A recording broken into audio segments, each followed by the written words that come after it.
বছর বয়স যাদের, তাদেরকে এই পরামর্শতে শামিল করা হবে।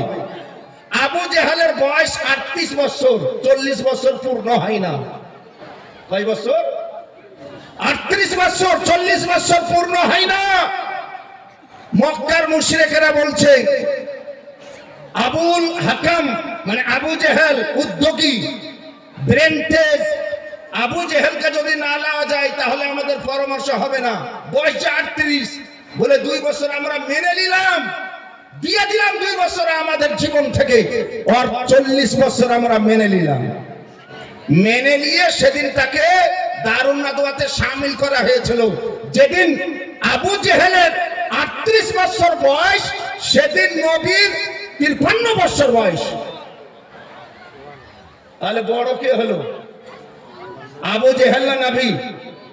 তাহলে নবী সাল্লাল্লাহু আলাইহি ওয়াসাল্লাম 6 বছরে মা মারা গেছে, আর আবু জেহেল ঘোড়াতে পিছে বসাছে আর আগে বসাছে। এটা বানোয়াটি কে সাল হয়? আপনি কিছু বুঝলেন না?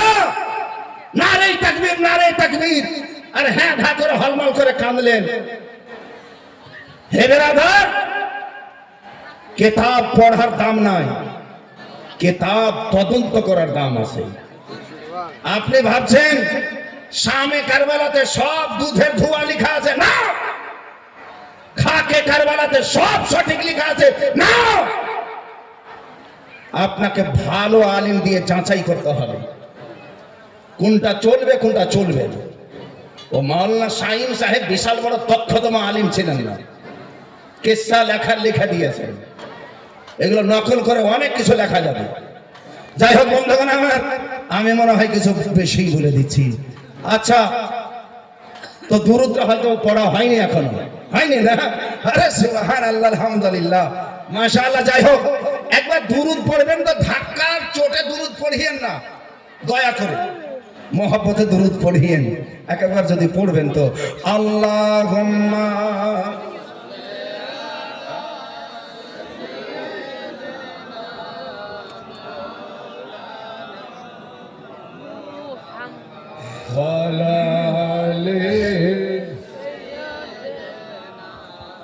মাওলানা মুহাম্মদ সাল্লাল্লাহু তাআলা আলাইহি ওয়াসাল্লাম। হে ব্রাদার, যখন শুনবেন, আমি শোনাবো ইনশাআল্লাহ আজকে আপনাদেরকে, তবে একটা গজল শুনেইলেন, পরে আবার বলবেন কিনা যে মৌলবি গজল জানে কি জানে না।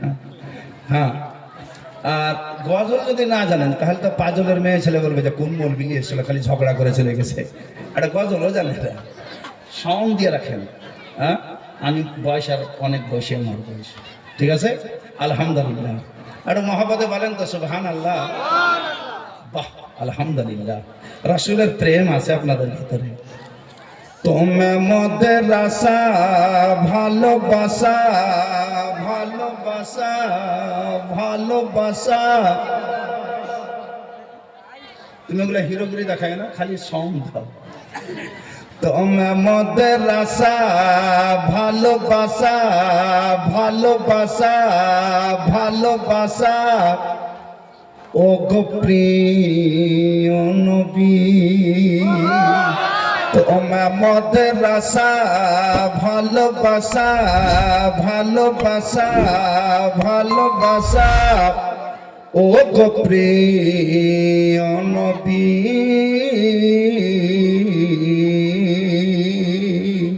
জানো প্রাণ তুমি আমার, জানো প্রাণ তুমি আমার, তুমি আমার সবই। ও গো প্রিয় নবী, তুমি আমার আশা, ভালোবাসা, ভালোবাসা, ভালোবাসা। ও গো প্রিয় নবী, কলেজা ফেটে যায় যখন কেউ অসহায়, তোমার কি যাওয়া হবে না নবী পাকের মদিনায়?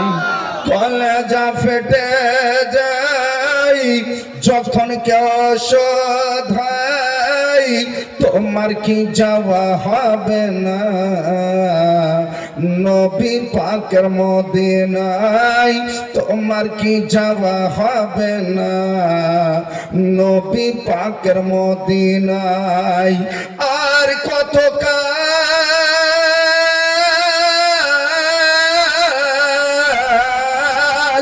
আর কত কাল কানবো আমি ও গজল আরবি আমার প্রাণের নবী নবী আমার নবী ও গো দয়াল নবী তুমি আমার সাবি ও গো প্রাণের নবী তুমি আমার আশা ভালোবাসা ভালোবাসা ভালোবাসা ও গো প্রিয় নবী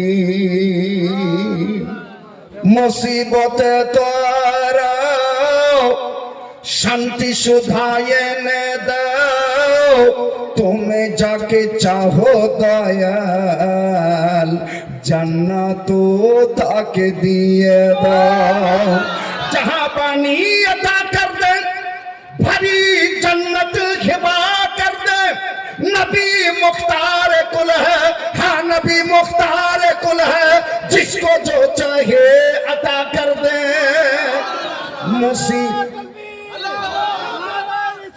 या रसूल अल्लाह अल्लाहु अकबर या रसूल अल्लाह मुसीबते तार शांति सुधाय एने दाओ तुम्हें जाके चाहो दयाल जन्नत ताके दिया दाओ तुम्हें जाके चाहो दयाल जन्नत ताके दिया दाओ सारा जगतेर खाजाना सारा जगतेर खाजाना सारा जगतेर खाजानार তোমার হাতে চাবি ও গো প্রিয় নবী नारे तकबीर नारे रिसालत मसला के आला हजरत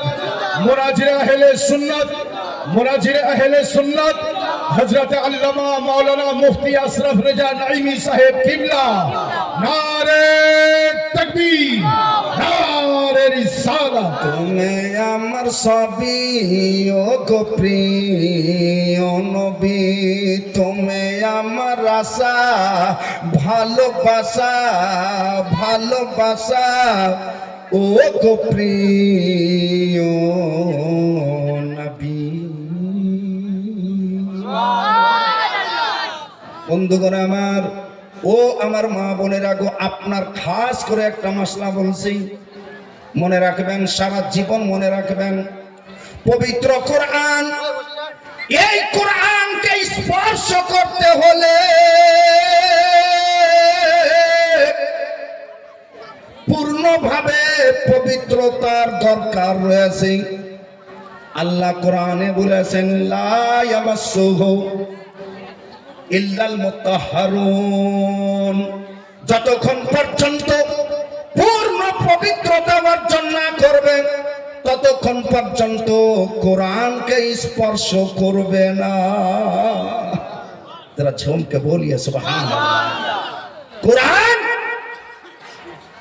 স্পর্শ করবে না ছুঁইবে না ছুঁয়ে পড়বে না তেলাওয়াত করবে না এটাই পবিত্র কোরআনের বাণী আছে কোরআনকে ছুঁয়ে তেলাওয়াত করবে না হে বেরাদার যতক্ষণ পর্যন্ত আপনি পবিত্র না হবে কিন্তু আমি আপনাকে বিজ্ঞপ্তি রূপে বলে দিতে চাই এর বিরুদ্ধে এর উল্টা যদি কোনো মুফতিতে ফতোয়া দেয় কোন মৌলবীতে ফতোয়া দেয় মায়েরা বোনেরা শোনেন আজকে বাংলাদেশের একটা ঢাবলা মৌলবী তার নাম ভালো করে আমি জানি না মনে হয় আব্দুর রাজ্জাক বিন ইউসুফ এরকম না কি বলছে হ্যাঁ না এই ধরনের কিছু বলছে আব্দুর রাজ্জাক বিন ইউসুফ এই ঢাবলা মৌলবী চ্যাপ্টা টুপি মাথায় দিয়ে থাকে, ফু দিলে টুপি উড়ে যাবে।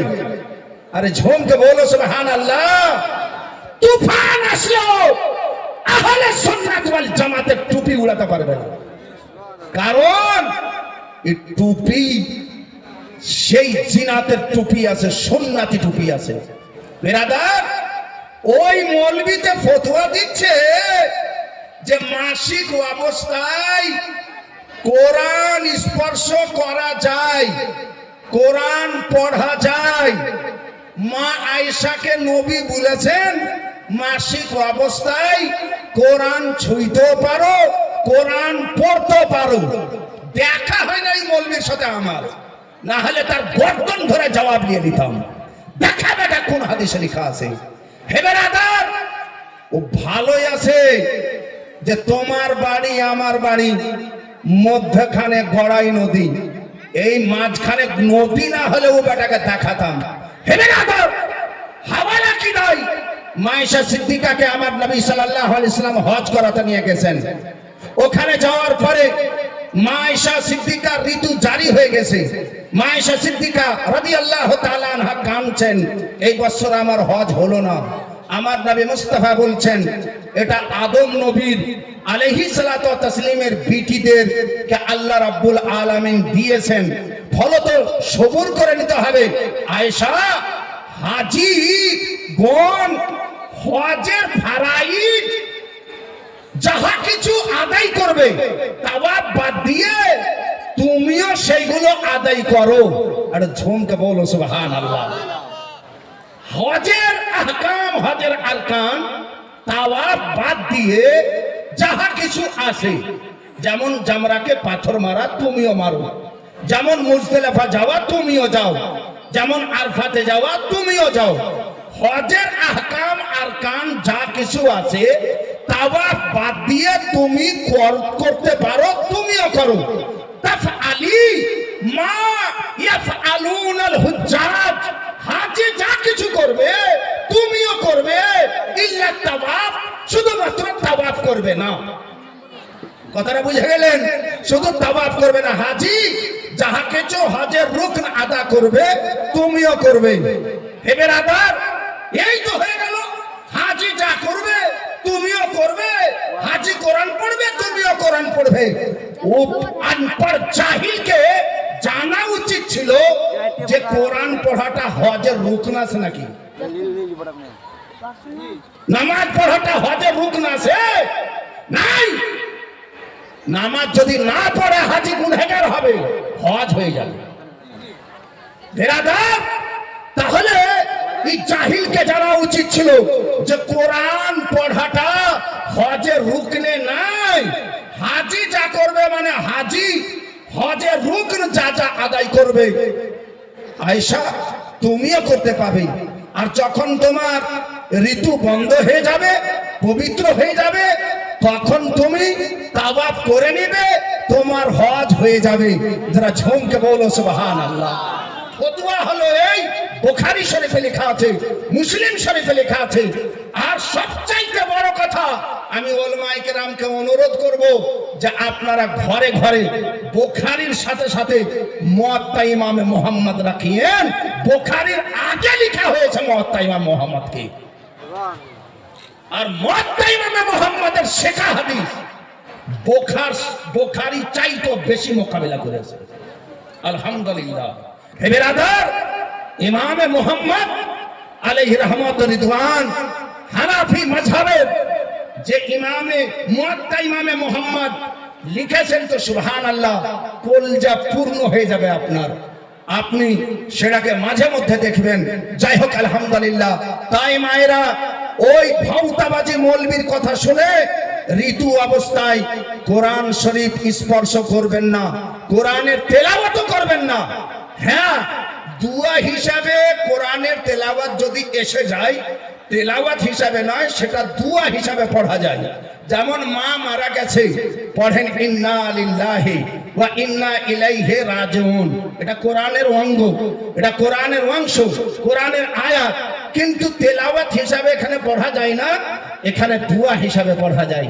আপনি যদি রব্বানা আতিনা ফিদ দুনিয়া হাসানাতাও ওয়া ফিল আখিরাতি হাসানাতাও ওয়া কিনা আযাবান্নার দুয়া হিসাবে পড়েন, তাহলে আপনার ঋতু অবস্থা থাকা সত্ত্বেও পড়া জায়েজ হবে, কারণ তেলাওয়াতে পড়ছেন না, এটা দুয়ার জন্য পড়ছেন। যাই হোক হে বেরাদার, কিছু ফতোয়া আরো আপনাদেরকে দেব।